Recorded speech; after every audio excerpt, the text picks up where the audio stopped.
So, here's why you're all doomed.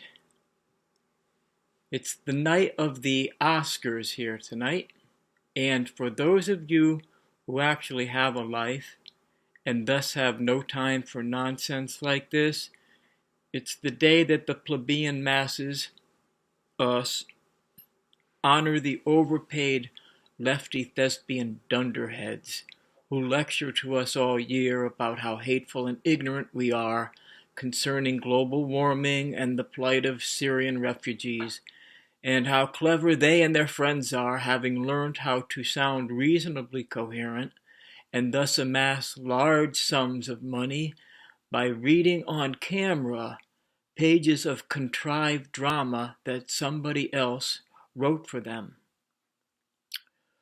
To the credit of the Hollywood film community, they and their banker-producer puppet masters manage to milk us for billions every year in contributions we make completely voluntarily.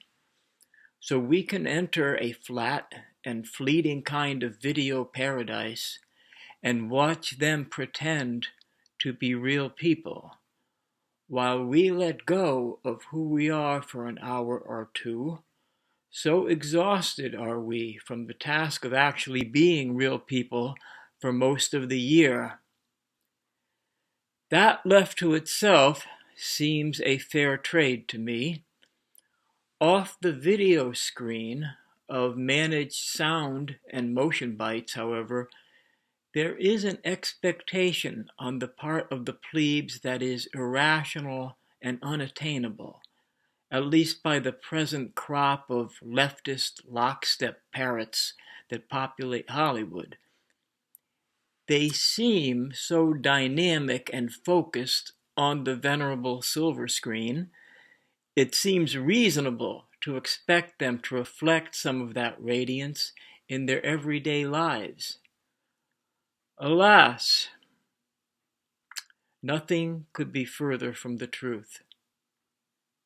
In reality, 99% of these pharmaceutically enhanced pinheads are cut from the same cloth as the overfed Leninist crybabies that scream over my television every night at the mere thought that the President of the United States might disagree with them and their space alien, cross-dressing, Trotskyite college professors about how many foreign terrorists we should welcome to our shores per year and how much of the First Amendment we should actually keep, given that so many people who oppose the fascist left are becoming more vocal about their opposition these days.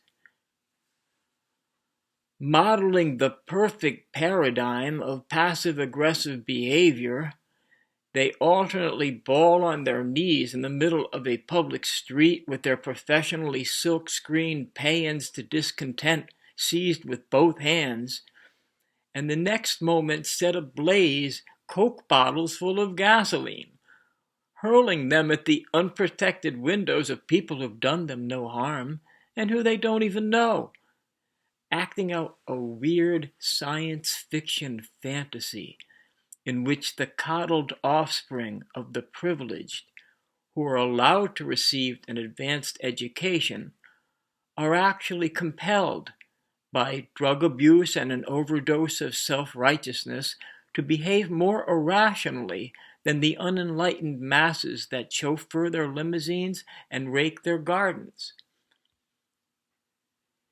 In the midst of the Oscar evening's trophy tournament of self-congratulations, young Hollywood actors with advanced degrees in breakdancing will lecture at some length about the waning of the ozone layer, and 19-year-old ingenues who have spent most of their lives parked in front of a vanity mirror wax inarticulately about the melting of the ice caps, the horrible human rights consequences of cutting even a penny out of the national debt, and the absolute necessity for giving every adolescent burger flipper in America $20 an hour, so that presumably when hamburger prices rise to $13 a pop, the prices movie houses charge for a snack won't seem nearly so high.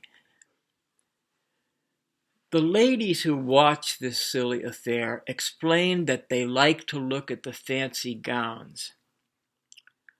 I betray here my lack of understanding of women by wondering why they'd want to wear something that costs more than a new SUV and covers so little that a citation for public indecency would quickly be followed by the inevitable phone call from one's mother. Indeed, one wonders at the motives of the sexually ambivalent dress designers that create this climate of excess and unabated décolletage. They are invariably homosexual men, and by rights should have no interest in displaying the female form to so egregious an extent. Perhaps it is a clever form of spite, inspiring women with a lot more money than sense to pay a ridiculous sum so that she can be revealed in public as a low-rent courtesan. I never thought this through before, but perhaps I understand better the motives of the ladies in the audience. They watch perhaps because they find these overrich, underdressed women fascinating, and not necessarily because they wish them well. The men watch, of course, because their wives and girlfriends watch, and perhaps like me, sit through the endless dreary dance of smugness and self-love in anticipation of an appearance by Bruce Willis blowing up the Empire State Building or incinerating an asteroid the size of the moon. But, alas, there is a dearth of Willises or Schwarzeneggers or Eastwoods these days, though they do get mentioned in some off-screen capacity from time to time. When we want a building blown up or a trailer truck full of KGB agents set afire, we must look to lesser icons of explosive terror like Matt Damon, whose movie characters tote more firepower than the average aircraft carrier, but who reprimands us continually on the inadvisability of common citizens like myself owning a handgun. Leave the guns to the paid assassins and science fiction terrorists, he seems to be saying. You're just going to hurt yourself. Unlike the trained killers and rebel futuristic armory enthusiasts he portrays in his unidimensional films, it would be irresponsible of me to learn firearms use, argue the lefties of the silver screen, because I might someday be compelled to end the felonious careers of a homeless doper or professional thief or unemployed immigrant or misunderstood ISIS sympathizer, all of whom are profiles of the Democratic Party's supposed supporter base. The kind of people the progressives of Hollywood and New York and Washington absolutely need to create the Orwellian face of mindless compassion that covers the Wall Street underside of the Democratic Party, the fabled Workers' Party that actually came and went before the birth of television.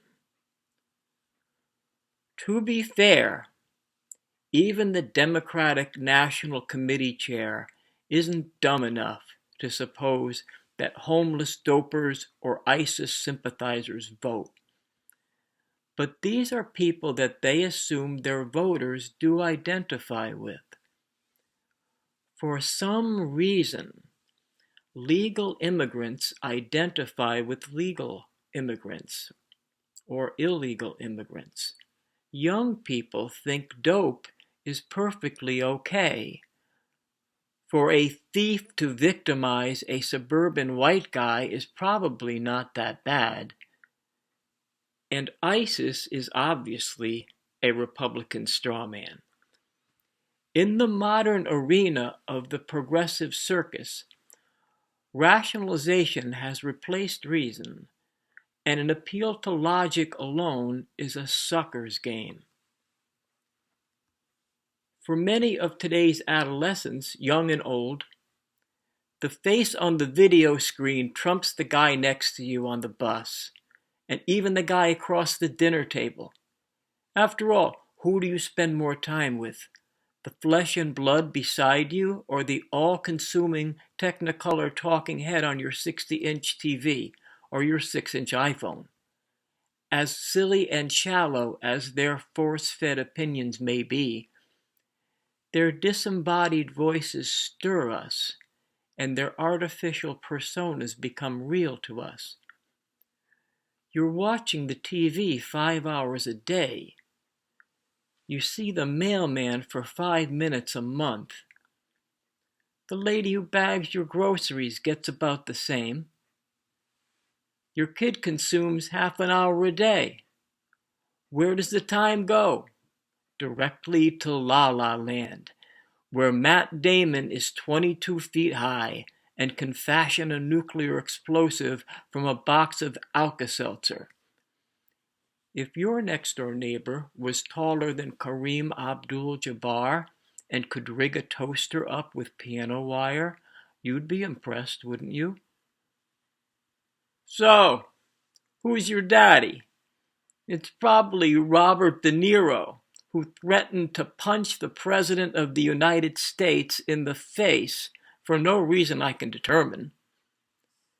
And who's the cute girl next door? Why, it's the apparently immortal Madonna, the aging pop queen who threatened to blow up the White House on national television.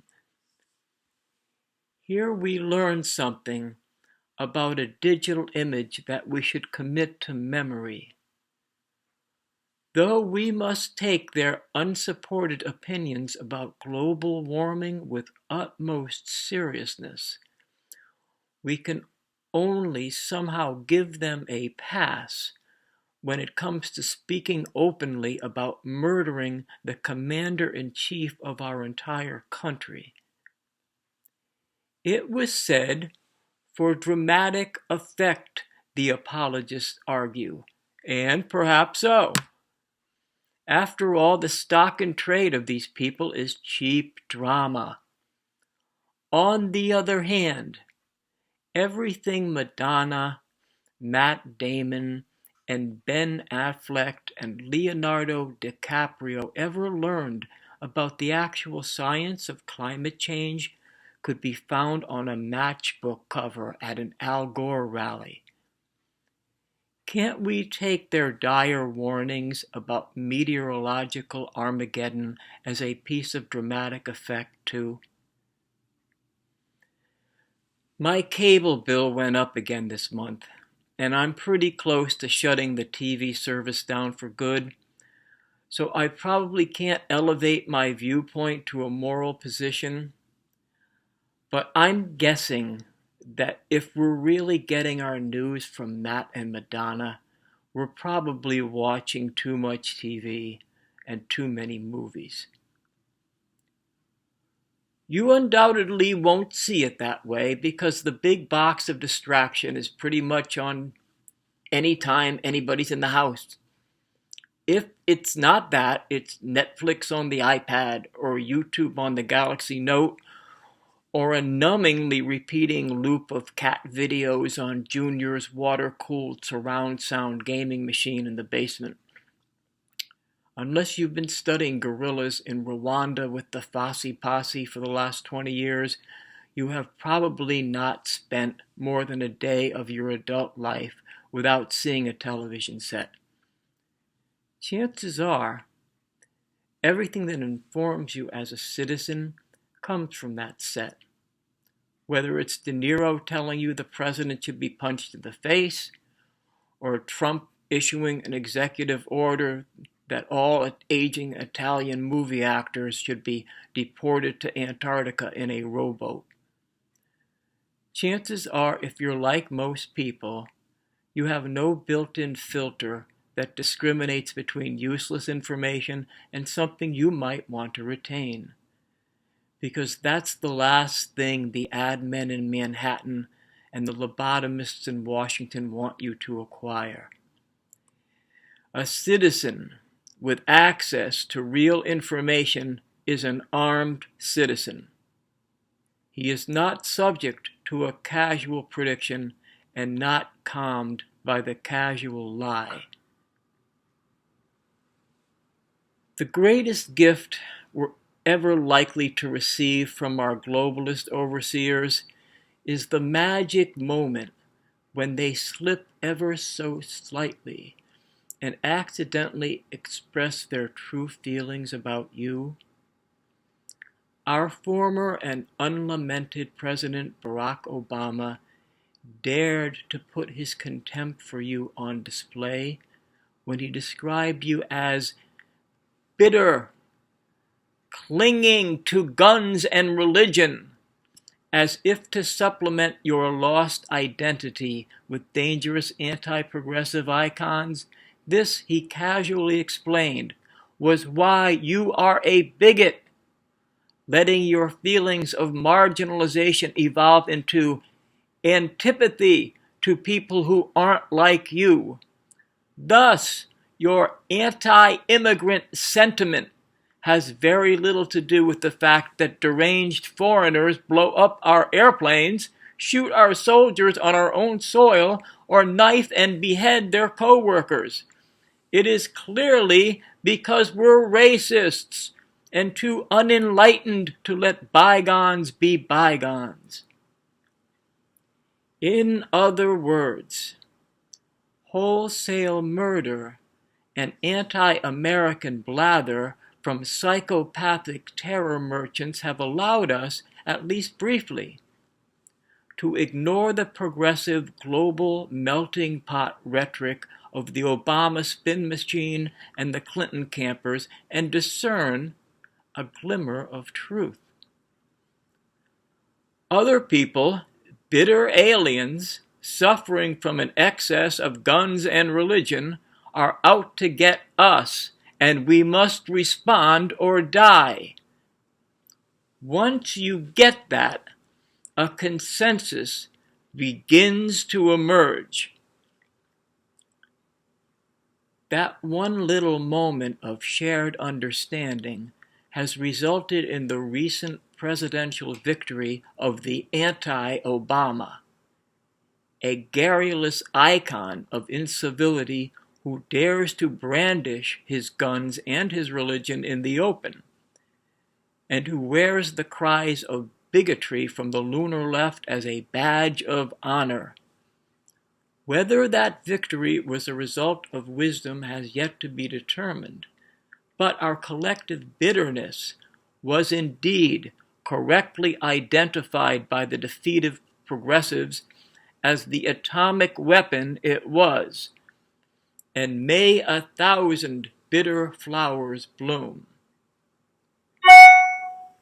But defeating the camel-driving thugs of ISIS will not save us, nor will appropriating their oil reserves energize us. Listening to the inane plaint of the mindless mullahs hardly seems a recipe for enlightenment, but when you step on a puppy's tail in the dark, there is information to be gleaned in its yowl of pain. They look with derision on the religion of Hollywood, and they are right. They are offended by our smugness and self-satisfaction, and they have a point. They are angered by our hypocrisy in making them victims of our colonialist military agenda and then castigating them for their militancy. And you can't fault their thinking there. our sociopathic adversary, so easy to hate and dismiss, does have something to tell us about what's wrong with our culture, our groupthink, and our foreign policy. A culture, however dysfunctional, which disdains the idol worship of the Damons and DeCaprios, is a society which has remembered a commandment Hollywood has made us forget. A culture which obsesses over the number of bombs dropped on them and the number of mouths to feed is a more engaged society than one engrossed in discussions over the cut of an actress's gown. A culture which despises us because we are fat and lazy and self-absorbed has a priceless lesson to teach us, because in their hatred and pain, they have hit the nail on the head and are correct in every detail. But it is easier, of course, to heed the war cry of the John McCains and Lindsey Grahams and George Bushes and Donald Rumsfelds, and define all our problems as ones that exist over there, across the ocean, on a foreign shore that has not accepted the American version of enlightenment we like to plaster on all our war toys. And even after 70 years of trying the same thing and expecting a different result, it's a simpler fix to export yet more of our guns and our religion to countries that seem immune to both. With no money left to conduct a real war, and no national will left to expend on a battle we're bound to lose, we will use the occasional Al-Qaeda bomb thrower for target practice from space, and check our airports for burqas and hope there aren't too many pressure cooker bombs being left in the middle of city streets. And we will not, I repeat, not use the next ISIS-inspired shopping mall slaughter as an opportunity to really reflect on what our real problem might be.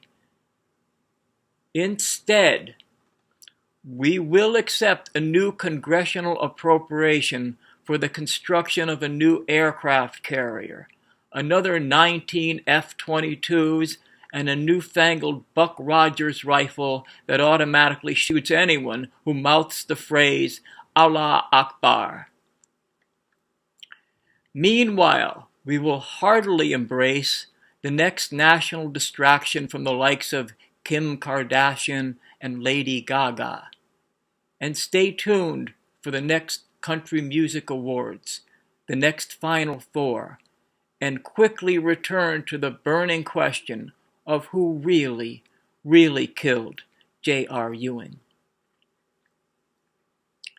And somewhere in a 4-star Hollywood think tank basement, Matt Damon and Leonardo DiCaprio learned the script for their next billion-dollar war story. And that, my friend, is why you're all doomed. Have a nice day.